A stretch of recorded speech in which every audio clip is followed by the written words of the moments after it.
So another reason why I'm talking about this is because the science can no longer be ignored. So there was a study by Judson Brewer, and they did this randomized controlled trial, which is the gold standard of science, um, of a study in science, the highest best form of evidence. And one limb of the trial, there was 88 smokers all trying to quit smoking. In one arm of the trial, there was the standardized treatment, which is a freedom from smoking therapy. And in the other limb of the trial was a mindfulness limb. And so for the freedom from smoking treatment, what the process is you go through a process of cognitive behavioral therapy. So you're understanding what the cues and the habits and the rewards loop systems are. So where do the behaviors get triggered from? And ultimately, this is about seeing the craving as a problem and not responding to it and trying to control it and trying to avoid the existing smoking habit and changing it and rewiring it through this process. Mindfulness, however, doesn't see craving as a problem. It rewires us to look at craving purely as a sensation. And in this study, by the end of the study, 36% of the mindfulness limb quit smoking, whereas only 15% of the standardized treatment had quit smoking. Fast forward 4 months later, and 31% of the mindfulness group had still quit smoking, whereas only 6% of the other limb had successfully quit smoking. So what that meant is that the mindfulness group had a sustained success rate of quitting smoking at 4 months. And the reason why this is because, like, the theory is that you approach the sensation of craving with curiosity rather than resistance. And when you repeatedly do that, the part of your brain that sees it as a threat, as a fear center, the amygdala, downgrades. And so you no longer get the fear response to the triggering sensation. So it rewires your nervous system's interpretation of reality.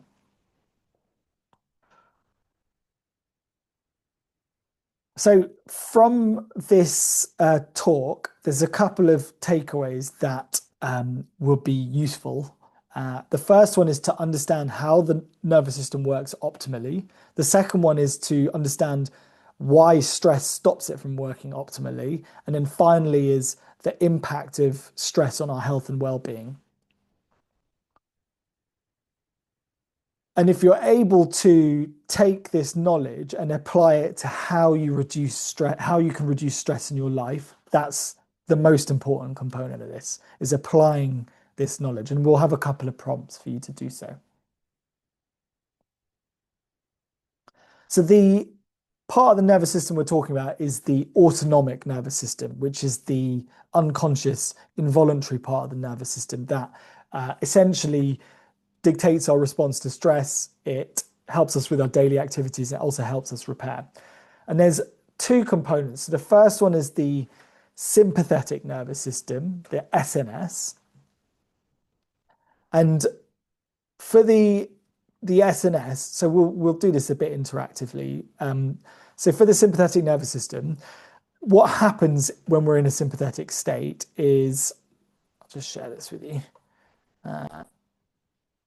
is our heart rate goes up, our respiratory rate goes up, our blood pressure goes up, our blood glucose goes up, so the sugar, the energy source, and a couple of other things happen. So respiratory rate, blood pressure, heart rate, glucose all go up.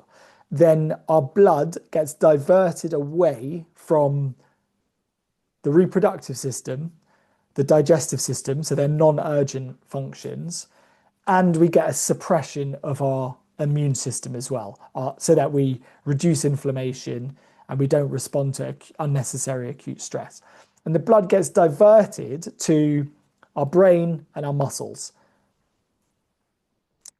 And what happens is we're able to focus better, our memory improves, and our attention improves. So hearing that, hearing something that improves, boosts memory, boosts energy, boosts focus, and sends blood to our muscles. What is that useful for?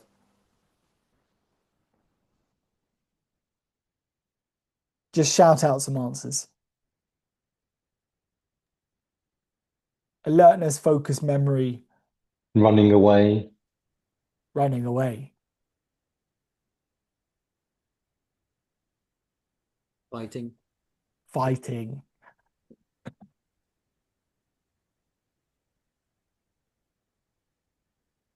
Anything less action oriented.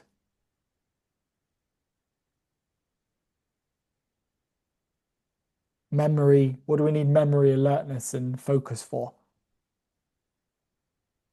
making decisions, Problem solving. Useful or not useful?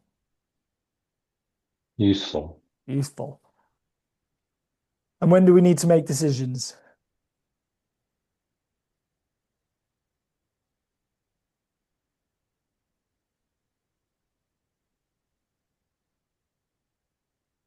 For work, for for life. So it's a useful thing, the sympathetic nervous system. It's not, it always gets bad press. So everyone hammers the sympathetic nervous system, but it's useful. So, and when is it? So, do we agree it's useful? Yes. Yeah. And when is it potentially a problem? When it's constantly on. Say again? When it's constantly on. When it's constantly on, exactly. So when we can't turn it off. And so we have another state which we're meant to be in, which is the parasympathetic nervous system. And this has a few really important functions that we don't learn at medical school for some reason, or if we do, it's glossed over. So what we do learn is that it reduces your heart rate, it reduces your respiratory rate, it reduces your blood pressure, and it reduces your blood glucose. So it does the opposite of what the SNS is doing. Okay. And it sends blood to the immune system so we can repair the body, so we can cleanse, we can kind of like when you reboot your computer, we can fix what needs to be fixed. We can optimize how our immune system is working. It enables us to fall asleep. It enables us to reproductive health. We need it for sex and also for the health of our reproductive system. We need it for digestive health. And we need it for processing emotions. So if we're in action mode all day, we need to kind of integrate what's happened in the day. We need to integrate our learning. We need to integrate our activities, our experiences, our relationships. So it's really important components. We need this parasympathetic state to be on in order to integrate our experiences. So how do we activate it? So this is a really important slide. So numerous ways. If you want to take a photo of this slide, it could be useful if you're going to develop some important routines. But I can also send it to you actually. So first one I've mentioned here is rest. So when we give ourselves space to rest, then we can go into the parasympathetic state. But sometimes a lot of us will do things like lie down and then whack on the TV, or we'll just start scrolling on our phone. And it feels like we're resting, but we're not. We are only partially resting. We're still activating the SNS. We're still giving little shots of cortisol release every time we flick through and scroll through another bit of social media or look for another kind of addictive jolt of excitement from something new. And we're living busier lives than ever. And so this little finite time that we have to rest, we're using again to reduce to ignite more SNS. So it's really important that we give, we leave the SNS state in order to allow the parasympathetic nervous system to do its job. Next thing is aerobic exercise. So I put here nose breathing or conversational rate of exercise. If you're able to have a conversation with someone, then you are in your aerobic capacity zone. A lot of us conditioned from school days to think that exercise needs to be hammer, hammer and tongs, out of breath. Um, you know, I think only for the majority of goals of exercise, 80% of our exercise should be done in the aerobic capacity zone. 20% should be done in the anaerobic, where you're not able to breathe in and out through your nose, where you're not able to have a conversation. And actually, it kind of makes sense because when you're in anaerobic exercise, you develop lactic acid. And what does lactic acid do? It causes inflammation, causes damage. And if every single time we exercise, we're causing damage, it's gonna cause problems. And the evidence shows that you actually get fitter by doing more aerobic exercise and making the anaerobic exercise a minority. Really important. There's a book called Breath by James Nestor. It goes into that. Body-based reset. So breath work, cold water, yoga, meditation. For me personally, yoga has been a very complete form of exercise because it involves stretching to release stored energy in the body, as well as deep breathing, as well as movement and strength, and as well as mindfulness. It's a very complete form of exercise. But you don't have to do that. You can do qigong, you can do mindful running, you can do whatever works for you.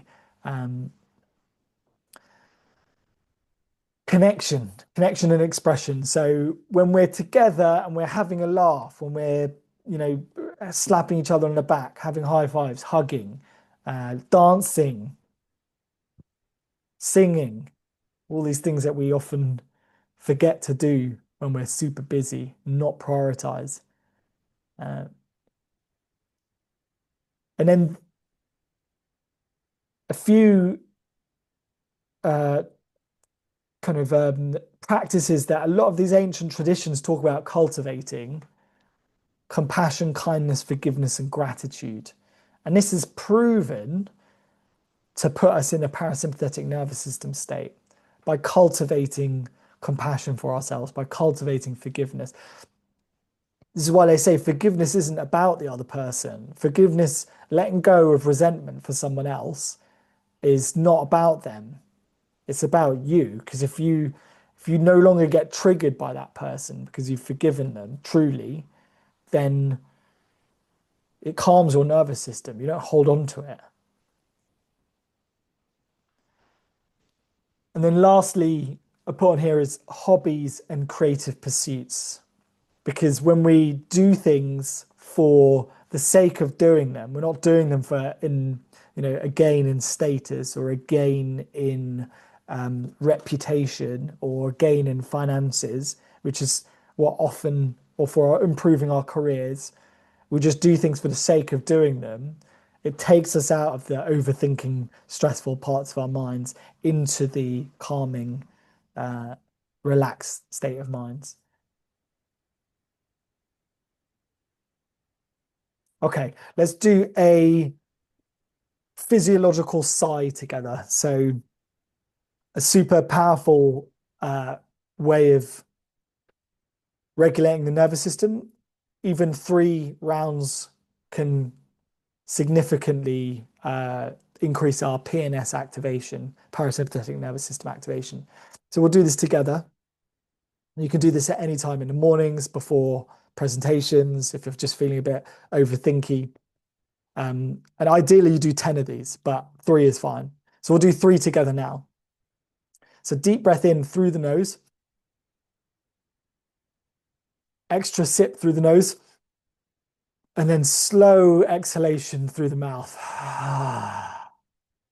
Dropping the shoulders, fully relaxing. You can keep your eyes closed. And then getting ready for a second round. Deep inhalation. Extra sip. And then slow sigh through the mouth.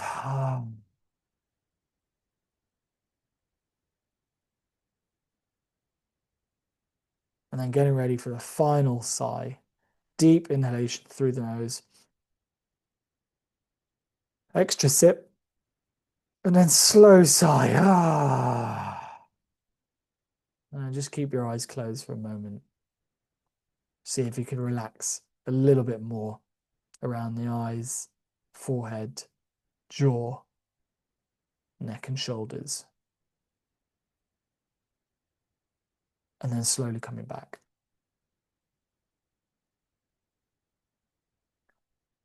So how can we tell if our nervous system is regulated? So there's a couple of really useful markers. One is sleep quality. So are we waking up refreshed? Are we getting good 6 to 8 hours?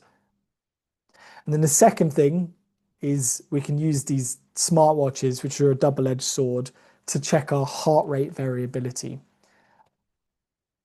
Heart rate variability is essentially letting us know if we're optimally primed to jump into SNS mode or PNS mode. And that means that the difference between heartbeats is there's a big variability. If we're always stressed, then our heart rate's just going to be, there's going to be less variability between the beats. It's just going to be shorter. We're going to have a higher heart rate the whole time. And why do we want to get into this state? Is because we can access flow states when we've got an optimally primed nervous system. And so what a flow state is, I'll just share this with you, is when we are, so it's like when we find ourselves in these states of mind where life just, like time just kind of dissolves and you're just going with the flow. There's a fluidity to it, and decisions make themselves. We don't second guess ourselves. They just come. They just happen. And we might kind of feel this when there's, a certain ignition in us about something that we understand. For example, as a doctor, you might see a patient and there's a certain pattern recognition that you notice, like the stories coming together, and it kind of ignites this excitement in you. You ask these questions and there's a fluidity to the conversation, and yet despite the kind of time dissolving, there's a richness to each moment. And the other time these tend to go into flow states is often when if we have a hobby, so we've got a skill and we're good at something and we start practicing it and we just go into this flow state. Or during sport, sometimes I used to get it when I was playing football. Things would just happen automatically. There'd be a whole team would just come together and it would just be like this, this illogical connection that just flowed out of the situation. And so flow states are when your sympathetic nervous system is at a 7 out of 10 and your parasympathetic nervous system is at a 7 out of 10. So both are both going. And the metaphor in this situation is that the SNS is the wave that the surfer is surfing on. And the PNS is the surfer's presence and balance. So if the wave was any stronger, if there was any more SNS activation, the surfer would fall off. If the balance and the presence was any less, the surfer would also fall off. So they both need to be going, and you go into this flow state. And for us to access a flow state, we need a degree of resilience. And this is an important slide because it kind of helps us understand the balance between the SNS and the PNS. And it's not a black and white thing. It's down to the individual. Okay. Flow state is both a product of resilience and a trainer of it. So in order to access the flow state, we need a degree of safety, which is what this PNS provides us. So we have to have a platform of safety in order to go into a flow state. And then we also need the challenge of an acute stress. So we need this activity that charges our SNS system in order for us to go into it. And so when we have both of those, we go into a flow state. And the key thing is that the next component is how we recover from it. So we can't be in a state of stress all the time. We need a recovery period where we integrate, where we recover physically, where we learn from the acute stress. If we don't have that, we run into trouble. And what happens is once we have this period of recovery, is it allows us to take on greater challenges, and it shortens the recovery period as well.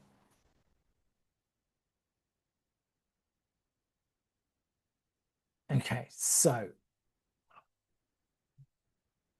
yeah, so stress with recovery equals adaptation. Stress without recovery equals pathology. Now, why do we become chronically stressed? This is a really important slide because this is what helps. So most of us assume that the reason why we're chronically stressed is because of what is happening outside of us, the external environment. And don't get me wrong, that's definitely true. I'll share that slide with you in a sec. The external environment is really important, and it's super important that we can sometimes blame ourselves a lot for being super stressed and want ourselves to be different. But what we are currently undergoing in terms of demands on our attention, temptation from the phone, from the level of connection from different people, is an unprecedented demand on our attention. And the other thing is that our workplace stresses have gone through the roof.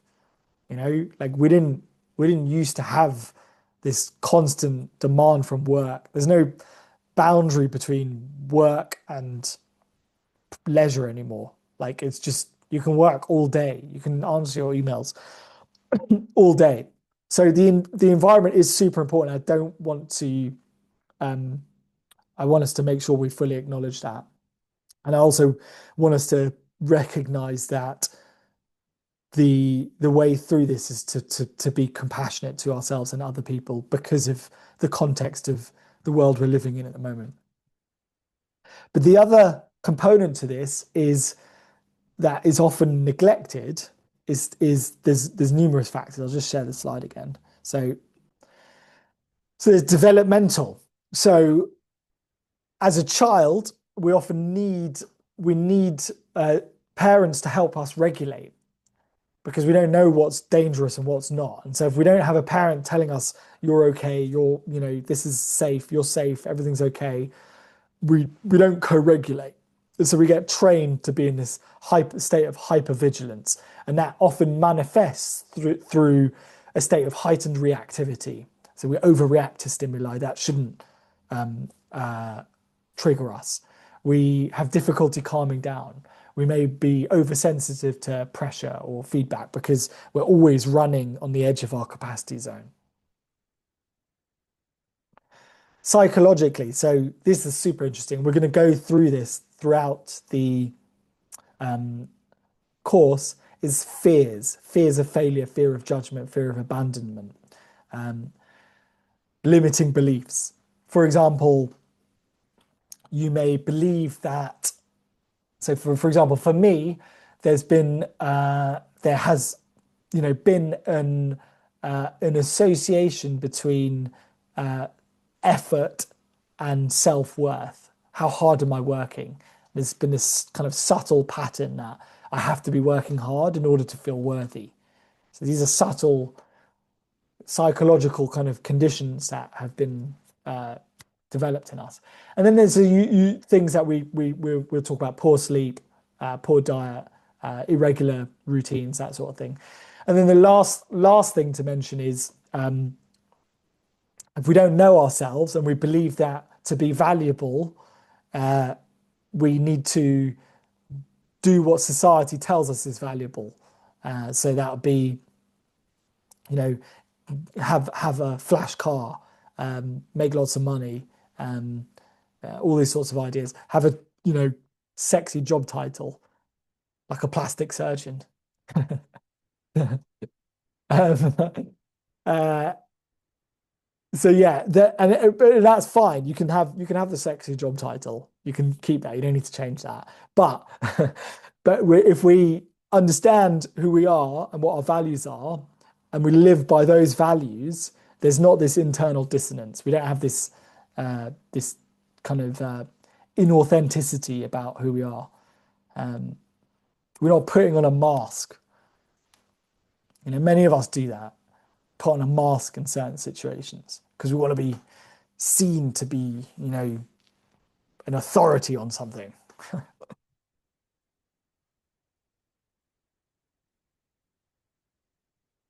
Okay, so stress is complicated. It's not just as simple as the external environment. There's other factors. And when we're all chronically stressed, it causes SNS overactivation, which means the parasympathetic nervous system is not able to do its job.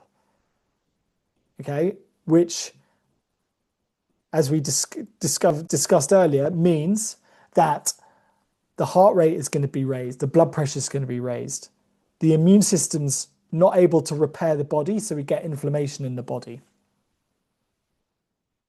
We get raised glucose levels, mental chaos because we're not able to process what's happening in our life. Has anyone ever been there where you felt like there's so much going on that you're just like, oh, I literally can't, I don't even know what's happening anymore? Has anyone been there? Put your hand up if you've been there. Yeah. Um, about inflammation, actually, this is again something that's super interesting in medicine. There's so many patients that we see that have chronic pain. Okay. And what do we do? We just throw painkillers at them. We've got no idea about what the root cause of this pain is. But the link between inflammation in the body and increased pain perception is there. So this is why when people are chronically stressed, they feel more pain. So pain perception is a huge one. We get sleep issues. We're unable to relax. Our muscles get tense. The immune system isn't able to function properly. We can develop autoimmune conditions. Okay. So you look at what happens in the GP surgery and how does this present? People come in, I'm in so much pain. I've got headaches. My tummy hurts. You do all the blood tests and there's nothing you can find. Irritable bowel syndrome. Blood pressure's raised. In socio-economically deprived populations, the most traumatized populations, they're the ones who become ill. They're the ones you see in a doctor's surgery. Infertility is on the rise because having a baby is meant to be a joyous, sacred experience. But when it becomes a tick box exercise, the body's like, no, this isn't a tick box. I'm supposed to grow a baby. So if we're super busy, if we've got hectic job, our phone's always going off, and then you add in chronic stresses from different parts of life, it becomes hard. Cancer surveillance happens in the parasympathetic state. So the spectrum of disease is linked, it's directly correlated. There's a couple of factors that I'll talk about in a sec, but directly correlated with the length of time that you spend in a stress state over a lifetime. And it's not just general practice, it's emergency medicine as well. Like the relaxed person in A&E, the relaxed person outside of hospital who's present, who's got space in their life, they're not the ones who are coming in. It's the ones who are super stressed because they're more likely to have accidents. They're more likely to have heart attacks because when you're in a state of inflammation, you're more likely to damage your blood vessels. When you're in a high blood pressure state, you're more likely to damage your blood vessels. You're more likely to get clots, strokes, heart attacks. Who's more likely to put a nail through their finger? Someone who's in a hurry or someone who's got all the time in the world? Who's more likely to pull a muscle in their back? Someone who's tensed, always tense, and then in a hurry, no time to warm up, warm down, or someone who's relaxed and got space, who's stretching, who's regulating? And who's more likely to have a car accident, a road traffic accident? Who's more likely to get run over? But this is the interesting thing, is that it's not just about health. Who's more likely to call in sick to work? Who's more likely to quit their job? Who's more likely to just make mistakes or trigger their spouse? Has a huge impact on every aspect of our life. The last thing I'll just quickly say on stress is that it's not as simple as how long you spend in the state of stress, because there's a few modifiers that are worth considering. So one is the stress exposure, so the amount of stress, but also when you are exposed to the stress. Because if you're exposed to it as a child, you're more likely to struggle to make meaning of it and integrate it. Whereas as an adult, you've got the cognitive element, so you're more likely to make meaning of it. And then, so this is a good summary of it. Disease emerges when stress exceeds the system's capacity to process and integrate it. And so timing, so when it happens as a child or as an adult, and then the capacity to recover, which we talked about. So that's the parasympathetic nervous system stuff. If we're able to do lots of that, if we're able to self-regulate. And then this is really interesting, is if we see our life stresses as something that we're helpless about, and we can't do anything about it, then it's more likely to cause disease. Whereas if we see it as, I'm really struggling with this, but I know that I will grow from this, and I know that my mission is to just make sense of this and to learn from this, completely different relationship to stress. So having agency over it will lead to growth, it will lead to greater resilience. And then the last thing is really important, is that sometimes we can compare ourselves to other people, and actually if we've got a sensitivity to us, for example, for me, I'm slightly sensitive, then we're different. We need to do more of our regulating practices. Some people, they're just less sensitive, and that's a double-edged. It's got a downshot of maybe meaning that you can get a bit more overwhelmed, but the upshot is that you can have a richer life if you're more sensitive. You can use that sensitivity as well. Okay, so we'll just finish with a couple of practical hacks to take away. So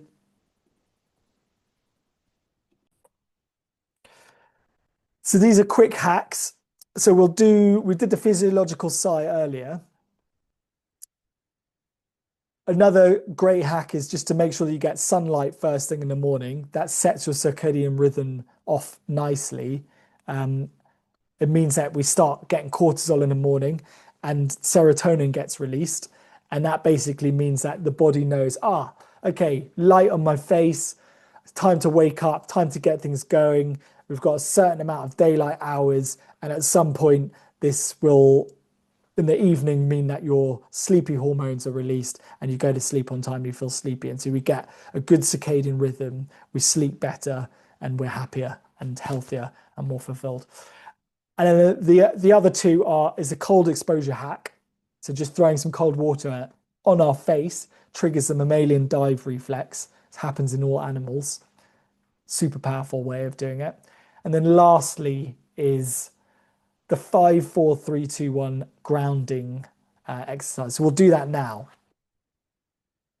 So for this, we see 5 things, we feel 4 things, we hear 3 things, we smell 2 things. You can smell, something. You can pick something up and smell it. You can just smell the air. You can smell your hand. You can smell the person next to you.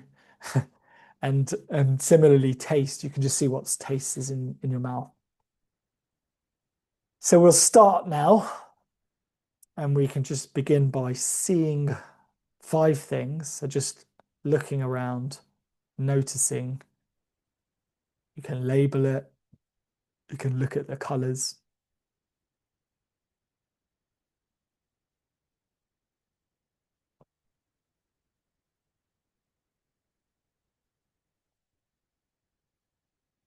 And then we'll move on to feeling 4 things.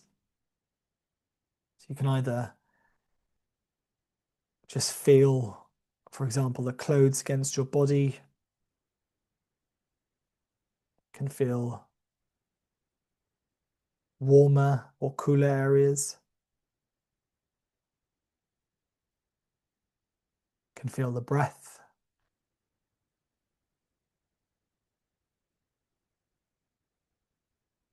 Ground against your feet. And then listen to 3 things, hear 3 things, subtle or loud.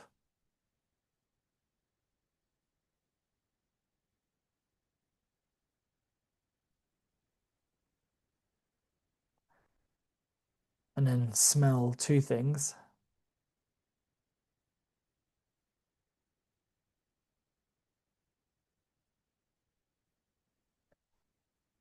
And then just notice the taste in the mouth.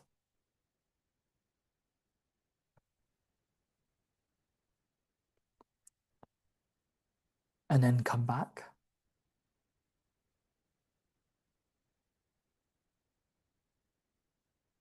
So in summary, chronic stress arises from a multitude of factors, and it leads to a reduced function and a poorer health.